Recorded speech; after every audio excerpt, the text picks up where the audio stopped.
పెరుగుతున్న గోదావరి నీటి మట్టం తీవ్ర భయంలో ప్రజలు. దీనిపై ఈరోజు వీడియో చూసే ముందు ఈ వీడియో మరో 10 మందికి వెళ్ళాలి అంటే మీరు చేసే ఒక లైక్ నాకు ఎంతో అవసరం. ప్లీజ్ ఫ్రెండ్స్, ఒక లైక్ చేసి మన ఛానల్ని సబ్స్క్రైబ్ చేసుకుంటారని ఆశిస్తున్నాను. అలాగే వీడియోని చివరి వరకు చూడడానికి ట్రై చేయండి. అప్పుడే నేను ఏం చెబుతున్నానో మీకు కంప్లీట్ ఇన్ఫర్మేషన్ తెలుస్తుంది. ఇంకా ఏమాత్రం లేట్ చేయకుండా వీడియోలోకి వెళ్దాం. గోదావరి నీటి మట్టం అనూహ్యంగా పెరుగుతోంది. దీంతో ముప్పు ప్రాంతాల ప్రజలు ఆందోళన చెందుతున్నారు. గోదావరి నీటి మట్టం పెరగడం ఈ నెలలో ఇది రెండోసారి.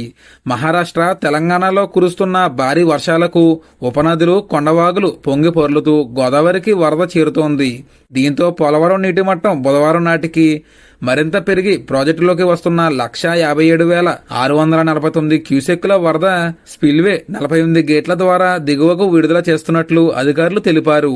గోదావరి జిల్లాల ప్రజలు అప్రమత్తంగా ఉండాలని విపత్తుల నిర్వహణ సంస్థ తెలిపింది.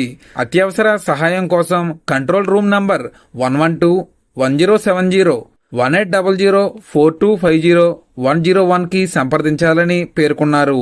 లోతట్టు ప్రాంతాల ప్రజలు జాగ్రత్తగా ఉండాలని, వరద నీటిలో ఈత, చేపలు పట్టడం, ప్రయాణాలు, స్నానాలు వంటివి చేయరాదని విపత్తుల నిర్వహణ సంస్థ హెచ్చరించింది.